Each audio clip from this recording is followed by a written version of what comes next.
धनबाद में पहली बार ऐसा स्टील फर्नीचर जो दिखने में भी रॉयल और मजबूती में भी दमदार। Location Nilanchal colony, Saraidhela. यहां मिलता है 18 गेज का 304 ग्रेड स्टील। सिर्फ नाम का नहीं, असली क्वालिटी का दम। और सबसे बड़ी बात, पीवीडी कोटिंग के साथ 50 साल की गारंटी। मतलब न कलर उड़ेगा, न फर्नीचर पुराना लगेगा। हर प्रोडक्ट कस्टमाइजेबल है। आपका डिजाइन, हमारी मेहनत, सर्विस चार्ज बिल्कुल फ्री। और दाम मार्केट से सस्ता। अलमारी, टेबल, किचन रैक, जो चाहे वो बनेगा आपके स्टाइल में। अभी कॉल करें 8789815488 या 9608676782। Chanchala steel furniture, Nilanchal colony, Saraidhela. एक बार आइए, देखिए, फिर कहीं और जाने का मन नहीं करेगा। खबर गोंडा जिले से है, जहां प्रदेश के उप मुख्यमंत्री केशव प्रसाद मौर्य अपने पूर्व निर्धारित कार्यक्रम के तहत गोंडा के मनकापुर में पहुंचे और केंद्रीय विदेश राज्य मंत्री कीर्तिवर्धन सिंह के पिता व पूर्व मंत्री स्वर्गीय राजा कुंवर आनंद सिंह उर्फ अन्नू भैया के चित्र पर पुष्प अर्पित कर उन्हें श्रद्धांजलि दी। वह विदेश राज्य मंत्री और उनके परिजनों के साथ अपनी संवेदना प्रकट करते हुए उन्हें सांत्वना दी। इसके बाद उप मुख्यमंत्री ने मनकापुर ब्लॉक परिसर में विभिन्न विभागों द्वारा लगाई गई प्रदर्शनी को देखा गया तथा जनपद स्तरीय समीक्षा बैठक में विकास कार्यों की समीक्षा की। इस दौरान मीडिया से वार्ता के दौरान उन्होंने सपा मुखिया अखिलेश यादव पर जमकर हमला बोला। उप मुख्यमंत्री केशव प्रसाद मौर्य ने अखिलेश के पीडीए को फर्जी पीडीए बताते हुए कहा कि अखिलेश यादव अहंकारी हैं। वो शब्दों की मर्यादा का ख्याल नहीं रखते और अपशब्दों का इस्तेमाल करते हैं, जो उनका इतिहास बताता है। उप मुख्यमंत्री ने कहा कि अखिलेश यादव पिछड़े वर्ग की बात तो करते हैं, लेकिन उन्हें पिछड़े वर्गों का कोई नेता बर्दाश्त नहीं। आगे सुनिए उन्होंने और क्या कुछ कहा।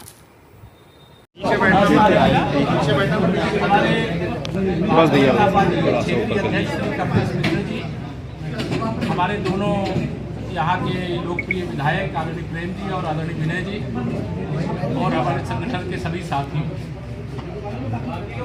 आज मैं यहाँ भारत सरकार के जो विदेश राज्य मंत्री और यहाँ के जो लोकप्रिय सांसद आदरणीय कीर्तिवर्धन जी के पिताजी का दुखद निधन हुआ, मैं आज शोक व्यक्त करने के लिए, श्रद्धांजलि अर्पित करने के लिए आया था।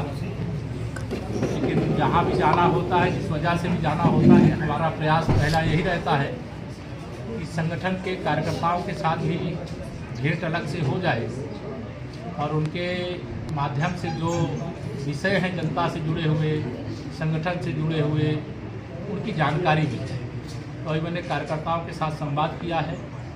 यहाँ कुछ जो गरीब कल्याण और किसान उत्थान और जो महिला सशक्तिकरण की दृष्टिकोण से कुछ योजनाएं जो चल रही हैं, उसका यहाँ स्टॉल लगा था, उनका निरीक्षण भी किया हूँ।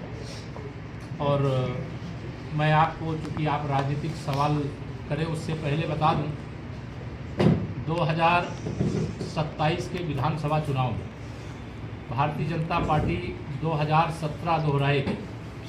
प्रचंड बहुमत से तीसरी बार उत्तर प्रदेश में भारतीय जनता पार्टी की सरकार बनेगी। सपा, बसपा, कांग्रेस ये तीनों एक साथ मिलकर लड़े, चाहे अलग अलग लड़े, इनका हश्र वही होगा जो 2017 के विधानसभा चुनाव में हुआ था। श्री अखिलेश यादव जी का जो फर्जी पीडीए है, जो परिवार डेवलपमेंट एजेंसी जिसके वो स्वयं चेयरमैन हैं और उनके परिवार के लोग उसके अलग अलग डायरेक्टर हैं, गुंडों, अपराधियों, माफियाओं के संरक्षक हैं, तो उनका तो राजनीतिक दृष्टि से कोई भविष्य नहीं है। 2022 के विधानसभा चुनाव में समाजवादी पार्टी स्वर्गीय मुलायम सिंह यादव जी के जाने के बाद अपना सर्वोच्च प्राप्त कर चुकी है। वो 100 के आसपास सीटें उस समय पाई थी और 2017 में 47 सीटों पर सिमट गई थी। हमारी कोशिश होगी कि 2027 में ये 47 का आंकड़ा भी न छू पावें। ऐसा हमें विश्वास है कि जनता भाजपा के साथ है। 2024 के लोकसभा चुनाव में दुष्प्रचार का सहारा लिया सपा ने, कांग्रेस के गठबंधन ने।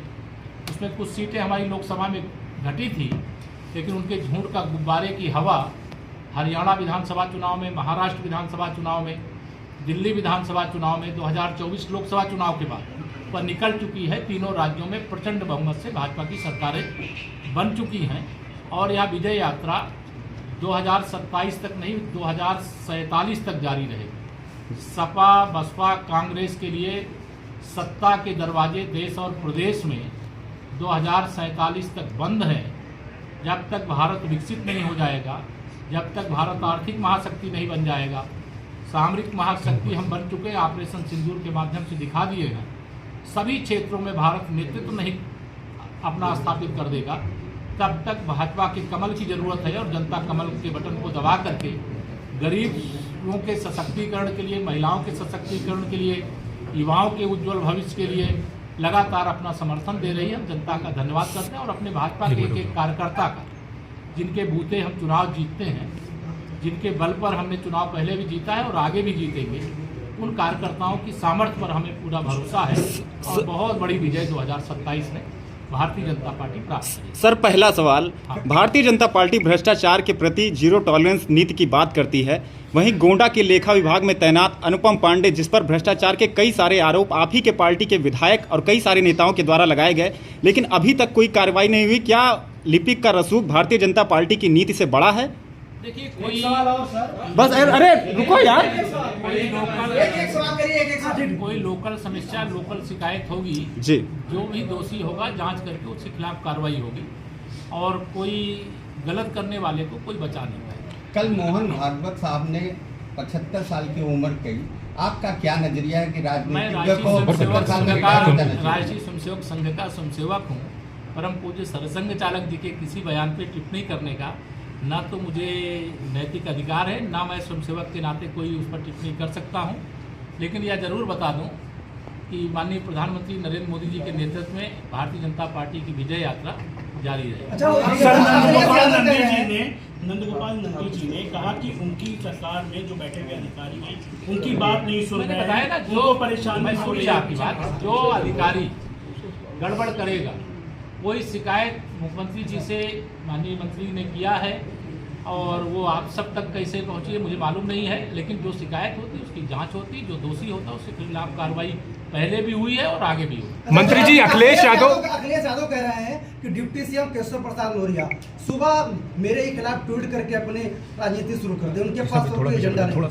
श्री अखिलेश यादव जी को मुझसे बहुत डर लगा करता है, उनको लगा करता है कि ओबीसी के नाम पे मैं तो उत्तर प्रदेश के 25 करोड़ जनता का सेवक हूँ, उप मुख्यमंत्री के रूप में लगातार 8 वर्ष पूरा करके 9वां वर्ष चल रहा है, लेकिन उनको फर्जी पीडीए की बात तो करते हैं, लेकिन पिछड़े वर्ग का कोई नेता उनको बर्दाश्त नहीं होता है। मैं एक गरीब के घर में पैदा हुआ हूँ, किसान के घर में पैदा हुआ हूँ, एक पिछड़ी जाति के एक सामान्य कार्यकर्ता के रूप में मैं यहाँ तक की यात्रा किया हूँ। तो श्री अखिलेश यादव जी अहंकारी स्वभाव के हैं और जब इतिहास के पन्ने खोलेंगे और उनकी भाषा को सुनेंगे तो आपको ध्यान में आएगा कि उनकी मतलब कितनी निम्न स्तरीय भाषा रहती है। हमारा अधिकार है, कोई राजनीतिक दल हमारा प्रतिद्वंदी है और उसके कारनामों को उजागर करना ये हमारी जिम्मेदारी है और वो हम उजागर करते रहेंगे। श्री अखिलेश यादव जी की फर्जी पीडीए की हवा निकल चुकी है और 2027 में वहाँ अपनी सफाई जाने की तैयारी। सर अखिलेश यादव ने जो कार्रवाई हुई है उसमें विरोधी पार्टियां कह रही हैं कि कांग्रेस बीजेपी का फेल्योर है, इतना बड़ा साम्राज्य खड़ा कर दिया उसने चालू बाबा ने। चलिए इतना ही कहा है ना, उन्होंने ये तो नहीं कहा है कि कार्रवाई गलत की गई है। तो इंटेलिजेंस फेल बनते हैं आप क्या? अगर फेल होता तो